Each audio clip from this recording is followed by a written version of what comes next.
I'm Geoff Zanelli. I thought music was like this thing that other people in other cities went and did. It didn't quite occur to me that it was a career path that I could embark on until I was a teenager. And soon enough, I started to realize that music can take all sorts of shapes and forms that don't necessarily exist on the radio. You know, I was a guitar player, I had a band, we were terrible. We were an unsigned band, we weren't necessarily looking to go pro with that, but I definitely wanted to be in music, and this, really once I got a guitar, I stopped homework and athletics, which I don't know if I'm proud of that, but it took me somewhere, right? And I guess being in a band kind of format didn't quite fit with what I really wanted to do, because I was forever going like, how can this be bigger? Why does the song have to always be 3 minutes? Why is there always a verse and a chorus? Sort of inevitably leads you into music for media, for film, for television, for video games, where you have a lot more, I want to say, options for the shape of things. So off I went to college. And at that time, I was really only a musician for about 3 years. I was a 3-year-old musician when I walked into Berklee College of Music. I was the best guitar player I knew, and then I walked into a building where I was like easily in the very bottom third. All these guys that had come up playing their whole lives, and which was a good and humbling thing for me, but I knew I was aiming toward composition. So I took a degree in film music and also in music engineering and production. And then, when I was ready to kind of try to start a career, I banged on maybe 60 doors in Los Angeles. Or I should actually say, I mailed a resume to 60 studios in LA while I was still in Boston, saying, we'll work for free, hoping, to get 50 phone calls back and have the horrible dilemma of picking which studio will hire me. And it doesn't work like that. So I learned that quite quickly. Of those 60 resumes, I got 1 phone call. I thought, well, okay, this is a long road. But fortuitously, that phone call came from the studio, then called Media Ventures, the studio owned by Hans Zimmer. And I came out and I was an intern. So it really did come from like the absolute bottom rung. I knew nobody in Los Angeles, nobody in film, nobody in video games, no. And I just never went home after that. They let me in the door, and the session would be over, and I'd go into the archives and pull tapes out and listen to them, and I just wanted to be around it. My whole career has really been little steps. There was no like huge breakthrough. There were these little steps along the way. So I was an engineer, getting my orchestration education. Then I was an assistant to a composer named John Powell. And eventually he would start to ask me, hey, you want to look at the percussion on this cue? Do you want to write a little tiny piece of music for one little scene in the movie? And from there, it just blossomed. Eventually started writing on Hans Zimmer's movies. And, at this point, that's maybe 20 years ago, almost, when that started, and that began that working relationship, which has become, just blossomed into something that I never would have expected. It's the next thing I know, I'm working on the Pirates of the Caribbean franchise. I wrote a lot of music with Hans. So nowadays I have my independent career. For instance, recently I just scored the latest Pirates of the Caribbean movie, which is coming out. So that was sort of the culmination of the sort of friendship and relationship I had with Hans. My name's Banyard. I'm audio director here at CIG Audio, which is located here at Foundry 42 in the UK. I basically act as the focal point, if you like, for all the audio disciplines, which includes, I guess, music, sound effects, dialogue, and code. And I help to try to unify like a creative vision that's kind of comes through Chris and then through me, and make sure everyone's kind of working roughly the same sort of direction. Try to unify things, basically. That's kind of what I do. That's my main role here. Hi, I'm Tregenza. I'm Senior Sound Designer here at Foundry 42, working on music systems for Squadron 42. Been working with Geoff Zanelli on the project over the last year or so. I came to the company, well, to backtrack, I started as a musician back in the 90s and slowly made my way into video games, composed for the game Time Splitters and became a more sort of long-term employee there. Eventually ended up at Crytek and then made the move to this fantastic studio here. And because of my background in music, Lee Banyard, the audio director here, has been working on music systems, which has been just phenomenal. The scope of the game and what we can do with the music is utterly endless, and that's been very exciting. I work quite closely with Ross on almost sort of day-to-day basis in helping we pin down exactly what the musical needs are for the game. I mean, that includes PU as well as S42. And then we take kind of those requirements and then go to our composers, the likes of Geoff Zanelli for S42 and Pedro Camacho for PU. And Ross does a lot of the implementation, like the real kind of detailed groundwork where that's concerned. But we work together just to communicate to the likes of Geoff or Pedro exactly what we need from a creative standpoint. So they provide us with the actual music, but then we take into the game and try to make that work in an interactive context. And yeah, we build upon, iterate those accordingly. Geoff's worked, I think, mostly in film and TV. He has worked in some game contexts as well, which I think also assists us. In terms of, like, I guess, previous productions, it's Outlander, the likes of the Pacific series for HBO, and Pirates of the Caribbean is a big one that he's done recently. I think he only recently finished up with that, and now he's got more time to devote to us, so we're quite happy about that. But he's extremely, into what we're doing. Quite proud of it. They both are, both Pedro and Geoff, so that's made it very easy to work with. And he's got a great line of communication with Chris as well as us. It makes it really very easy to work with, actually. When the first two Wing Commanders came out, I was in high school, and that meant if I wasn't playing my guitar, I was playing Wing Commander. I mean, so much so that I may even owe an apology to my teachers for not studying hard enough for a time. It was such a, it was such a great game. You couldn't put it down. And the thing is, at the time, the attention to detail in that game was just so far above like anything else that was out there. And, it was ubiquitous, really. If you were a gamer, you were playing Wing Commander, and if you weren't playing Wing Commander, you weren't a gamer. It really was that big. So I met Chris Roberts when he was producing Outlander, and he had heard my score for Disturbia.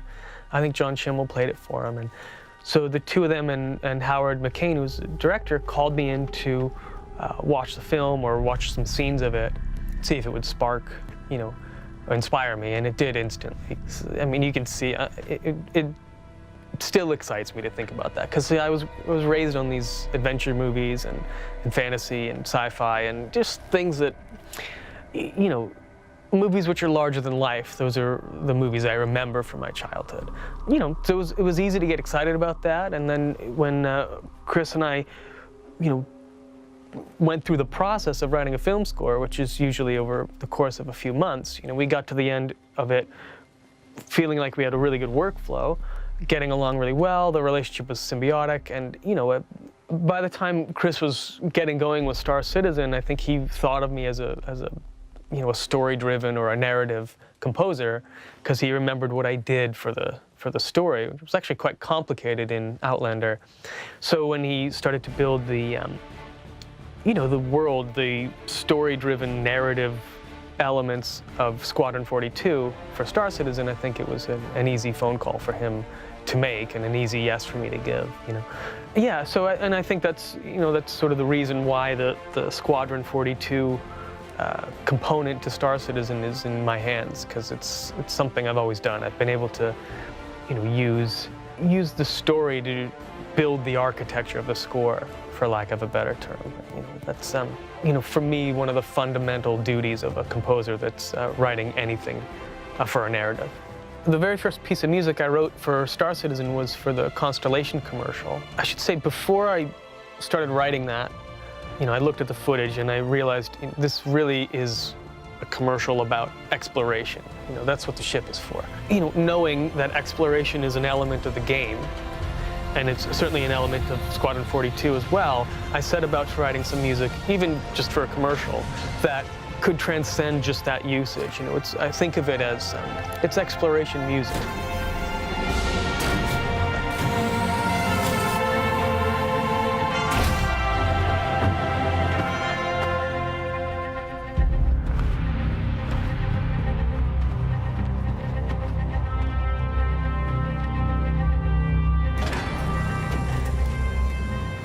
It may or may not make an appearance in Squadron 42, but it was at least designed to be able to do so. You know, 'cause for me, the exciting thing about the commercials is that they exist in the world of the game. It's not sort of like this added layer on top. It's actually part of what's immersive about the universe. So then the first piece of music that I wrote for Squadron 42 specifically was Bishop's speech.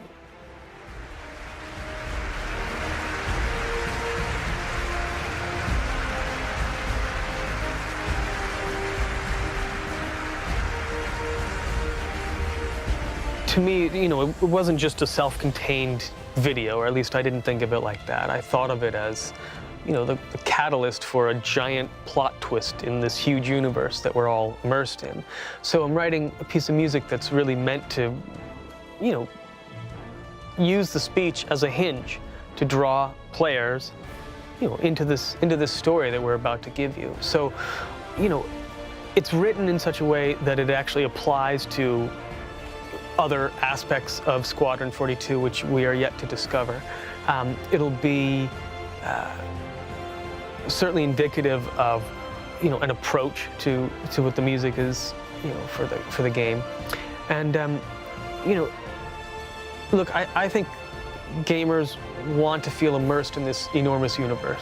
Implementing the gameplay music and it's a dynamic system, that's much more technically involved, you know, than doing a cinematic cue. But we're really looking for ways to be, you know, fresh and new with our approach with that. So, you know, for me as a gamer, I noticed that the standard way of handling music right now is you have sort of multiple layers of intensity, and it responds sometimes very roughly to what's happening, you know, in the game to the player. So something more intense happens, then it will just sort of jump to the next level of intensity in the music. And so often it starts that at the beginning, or it's, you know, it becomes a repetitive event, you know, for the gamer. And I think it's, you know, repetition in gameplay music, because you're going to be playing the game for many hours, can be a problem.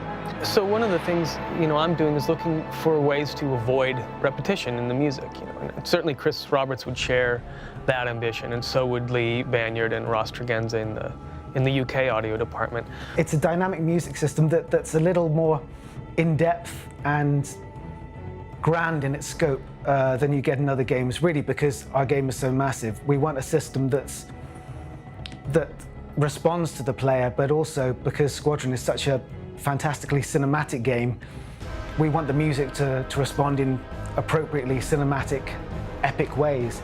So it gets fed into by what you do in the game, things like attacking people, explosions, that kind of stuff. But also it's situational. It could be if you're flying, that's a whole set of music with its own rules. That'll transition seamlessly into EVA music if you're floating around, or if you're down in ground combat. Again, same universal system, but it handles what you do sort of elegantly and smoothly, moving between these different aspects. And there's a language that Geoff has defined musically that's very different. You're in space, it's huge and it's epic, and then as you get down to the ground without any, you know, it's seamless, but suddenly you know where you are. It's got a whole different tone to it, a different feel. It's more personal and visceral and right there in front of you. So our real challenge, Sam and I have built this system, but there's the system here, and that's a technical consideration, but we need to bring Geoff's unique voice into that system. Just in the past few weeks, we've made some breakthroughs in the gameplay music. There will be 3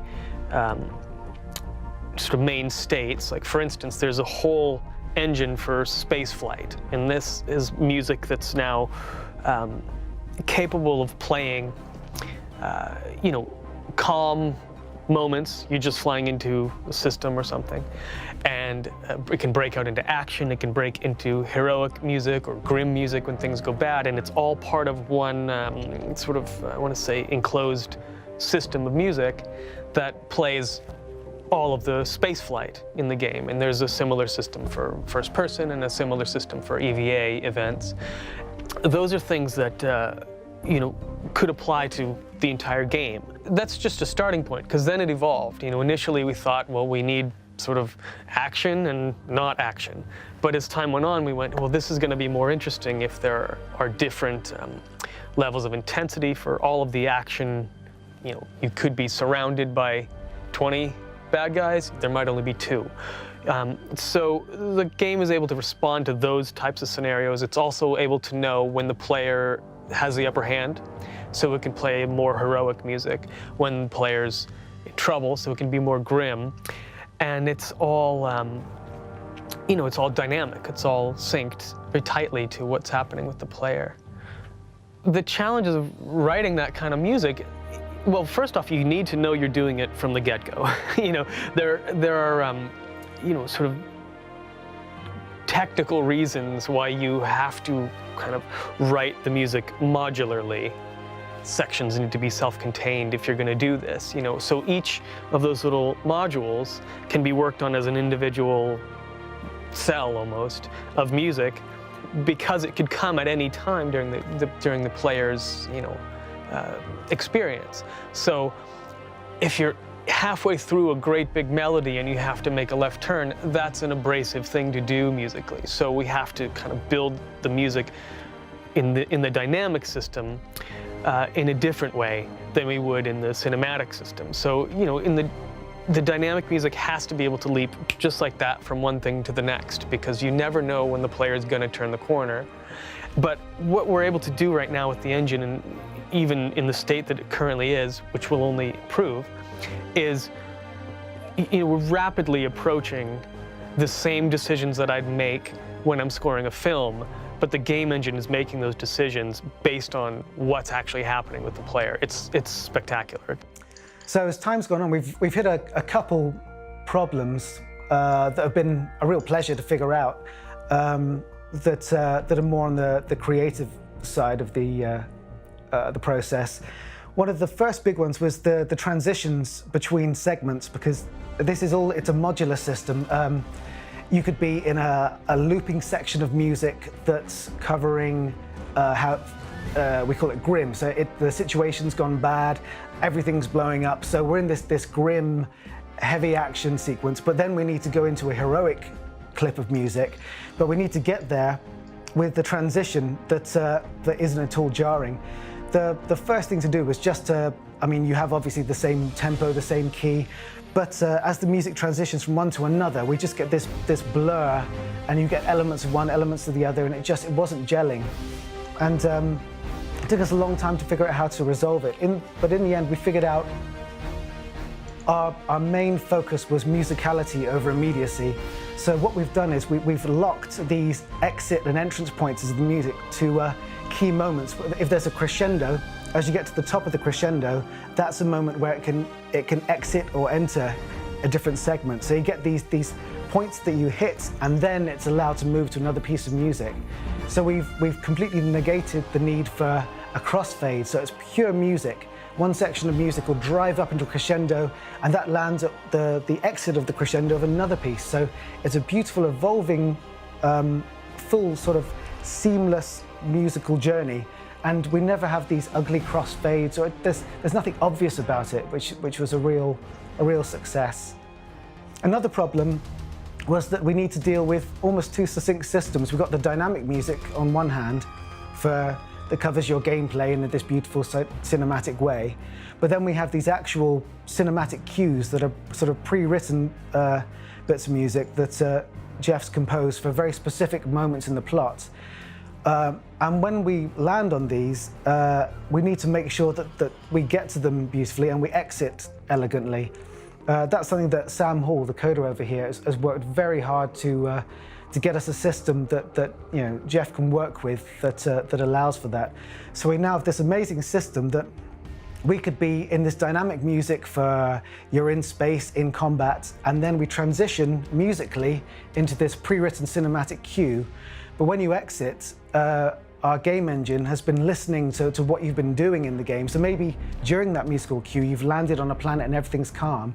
It knows that, so that when you exit the pre-written cue, you come back into the correct music for your new situation, which is, it's a phenomenal bit of work from Sam, and it just works elegantly. It's lovely.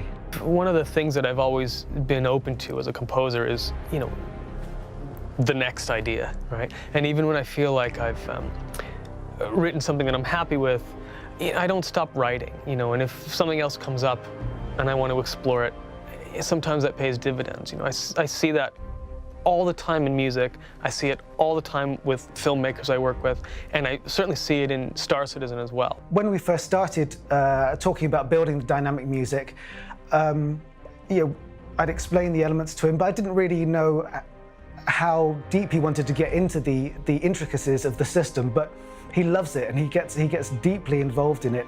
And as time has gone on, we've really kind of met in the middle for both the creative and the technical. He comes to me every day with new ideas of how we can fix problems with musical transitions. And whereas a year ago we'd send over lots of technical information and reference material and things, it's become very fluid now, and it's a real pleasure to work with him in this kind of way. And I think he's now got such a phenomenal grasp of the technicalities of the system that it's empowering him, and it's making it better for everyone. It's fantastic.